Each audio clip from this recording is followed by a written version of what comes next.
Good morning all of you. Today we will teach about sentence. आज जो हमारा topic है वो है हमारा सेंटेंस। तो सबसे पहले हम डेफिनेशन पढ़ लेते हैं कि what is the definition of the sentence. तो ऐसा कहते हैं a combination of the words that makes complete sense is called sentence. मतलब एक शब्दों का ऐसा समूह जिसका एक पूर्ण अर्थ निकलता हो वो हमारा सेंटेंस कहलाता है। तो सेंटेंस का जो क्लासिफिकेशन है वो दो भागों में किया गया है। एक तो हमारा होता है on the basis of sense, sense के आधार पर। तो सेंस के आधार पर अगर हम सेंटेंस पढ़ें तो सेंटेंस हमारे सेंस के आधार पर 5 प्रकार के होते हैं। There are 5 kinds. पहला हमारा होता है असर्टिव, और असर्टिव का दूसरा नाम हमारा अफर्मेटिव भी हमारा होता है। सेकंड हमारा होता है इंट्रोगेटिव, तीसरा होता है इम्परेटिव, फोर्थ हमारा होता है ऑप्टेटिव, और फिफ्थ हमारा होता है एक्सक्लेमेटरी।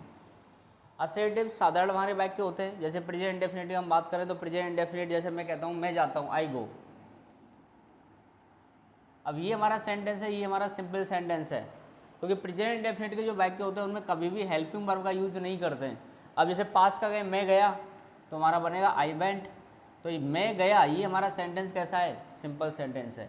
अब जैसे प्रेजेंट कंटिन्यूअस की बात कर लेते हैं, तो जैसे मैं जा रहा हूँ आई एम गोइंग, वह जा रहा है ही इज़ गोइंग, मैंने खाना खा लिया I have taken food, okay, वह 2 घंटे से पढ़ रहा है he has been studying for 2 hours.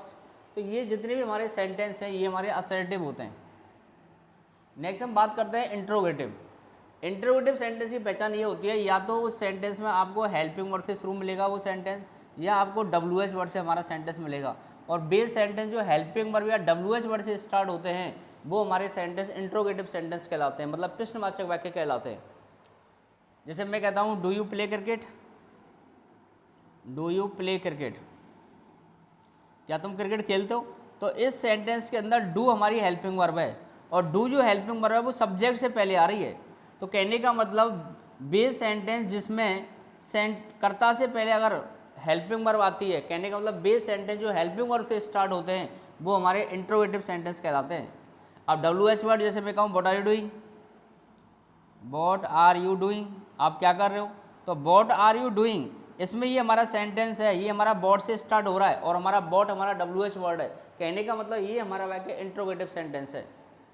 Next हम बात करते हैं इम्परेटिव सेंटेंस। तो इम्परेटिव सेंटेंस का मतलब क्या होता है, अज्ञार्थक वाक्य होते हैं।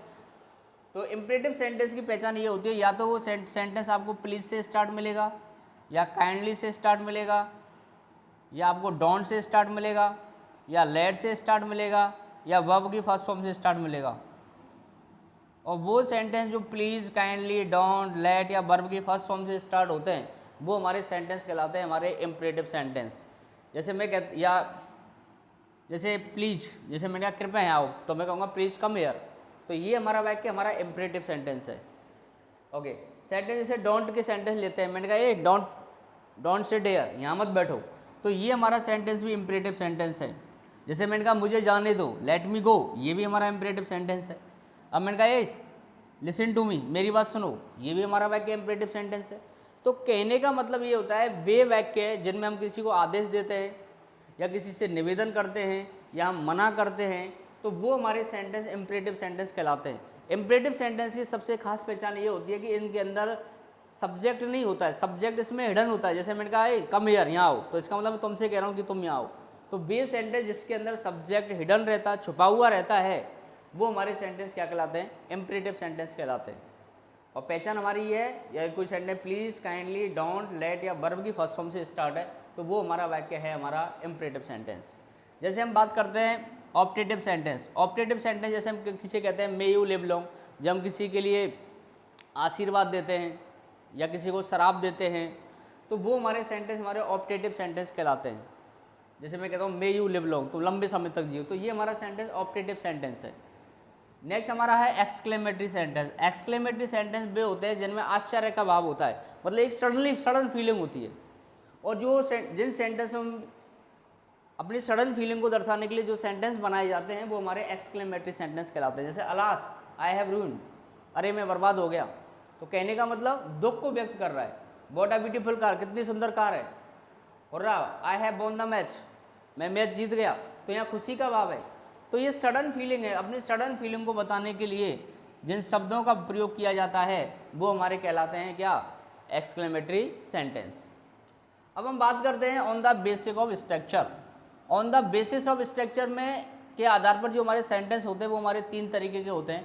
पहला हमारा सिंपल होता है, दूसरा हमारा कॉम्प्लेक्स होता है और तीसरा हमारा होता है कंपाउंड सेंटेंस। सिंपल सेंटेंस जैसे I am going to school, मैं स्कूल जा रहा हूँ, तो सिंपल सेंटेंस की पहचान क्या होती है? सिंपल सेंटेंस की पहचान ये होती है कि बेस सेंटेंस जिनके अंदर एक फाइनाइट वर्ब होती है वो हमारे सिंपल सेंटेंस कहलाते हैं। केवल एक फाइनाइट वर्ब होगी। मैंने आपको पढ़ाई थी फाइनाइट वर्ब और नॉन फाइनाइट वर्ब। तो फाइनाइट वर्ब वो होती है जिन पर कर्ता का असर पड़ता है। लास्ट जो मैंने क्लास पढ़ाई थी उस क्लास में बताया था कि फाइनाइट वर्ब क्या होती है, नॉन फाइनाइट वर्ब क्या होती है। यदि आपने वो क्लास नहीं देखी है तो आप पहले उस क्लास को देखिए, क्योंकि फाइनाइट वर्ब वो होती है जिन पर कर्ता का असर पड़ता है। जैसे मैंने आपको बताया था he wants to go, he wants to go, वह जाना चाहता है। और they want to go, they want to go, वे जाना चाहते हैं। तो इस सेंटेंस के अंदर जो सब्जेक्ट ही है, यहाँ पे क्रिया वांट्स आ रही है और सब्जेक्ट दे है, यहाँ पे क्रिया वांट आ रही है। कहने का मतलब जब हम सेंटेंस में सब्जेक्ट को चेंज कर रहे हैं तो क्रिया में भी परिवर्तन आ रहा है, पर लेकिन टू गो जो हमारी क्रिया इस पर कोई परिवर्तन नहीं आ रहा। कहने का मतलब ये जो हमारी क्रिया ये हमारी फाइनाइट वर्ब है। तो कहने का मतलब ये है कि बेस सेंटेंस जिनके अंदर एक फाइनाइट वर्ब होती है वो सिंपल सेंटेंस कहलाते हैं। बस 2 लाइन में आंसर ये है। नेक्स्ट हम बात करते हैं कॉम्प्लेक्स सेंटेंस। कॉम्प्लेक्स सेंटेंस हमारा क्या होता है?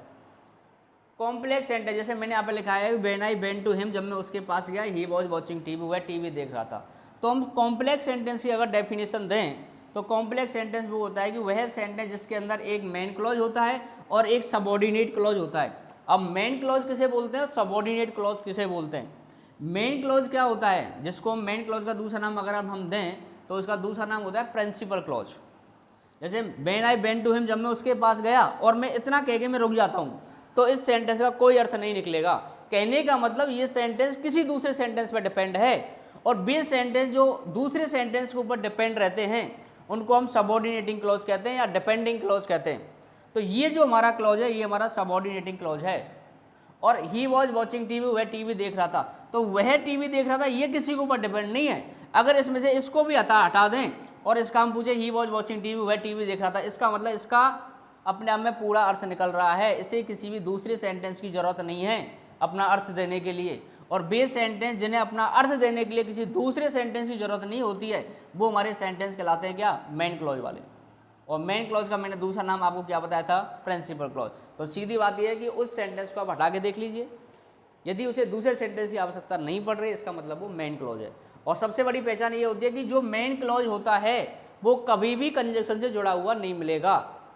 तो ये पहचान तो ये है, तो सीधा समझ जाना कि when I went to him, जब मैं उसके पास गया, ये कंजक्शन से जुड़ा हुआ है। तो कहने का मतलब ये हमारा सबऑर्डिनेटिंग क्लॉज है। और जो कंजक्शन से जुड़ा हुआ रहता है, जो कंजक्शन से जुड़ा हुआ रहता है वो या तो सबऑर्डिनेटिंग क्लॉज होगा या कोऑर्डिनेटिंग क्लॉज होगा, पर लेकिन मेन क्लॉज होगा वो कभी भी किसी कंजक्शन से जुड़ा हुआ नहीं होगा। नेक्स्ट हम बात कर रहे हैं कंपाउंड सेंटेंस। कंपाउंड सेंटेंस में क्या होता है, एक तो तुम्हें मेन क्लॉज मिलेगा और एक कोऑर्डिनेटिंग क्लॉज मिलेगा। अब कोऑर्डिनेटिंग क्लॉज क्या होता है, कोऑर्डिनेटिंग क्लॉज वो होता है जो कोऑर्डिनेटिंग कंजक्शन से जुड़ा हुआ रहता है। तो इसके अंदर जो वाइल है, वाइल हमारा कोऑर्डिनेटिंग कंजक्शन है, और वाइल हमारा कोऑर्डिनेटिंग कंजक्शन है इसीलिए ये हमारा कोऑर्डिनेटिंग क्लॉज है। He likes mangoes, he likes वह पसंद करता है, उसे अच्छे लगते हैं, मैंगोज आम, उसे आम अच्छे लगते हैं, किसी पे डिपेंड नहीं है दूसरे वाले पे। पर लेकिन इसके अंदर क्या आ रहा है, कंजक्शन आ रहा है। इसका मतलब या तो ये सबऑर्डिनेटिंग क्लॉज होगा या हमारा एक कोऑर्डिनेटिंग क्लॉज होगा।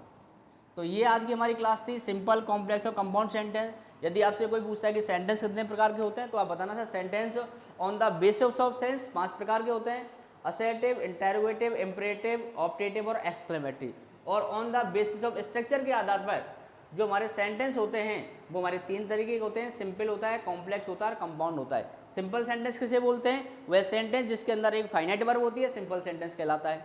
कॉम्प्लेक्स सेंटेंस किसे कहते हैं, वह सेंटेंस जिसके अंदर एक मेन क्लॉज हो और एक सबऑर्डिनेटिंग क्लॉज हो, कॉम्प्लेक्स सेंटेंस कहलाता है। कंपाउंड सेंटेंस क्या होता है, वह सेंटेंस जिसके अंदर एक मेन क्लॉज हो और एक कोऑर्डिनेटिंग क्लॉज होता है, वो हमारा कंपाउंड सेंटेंस कहलाता है।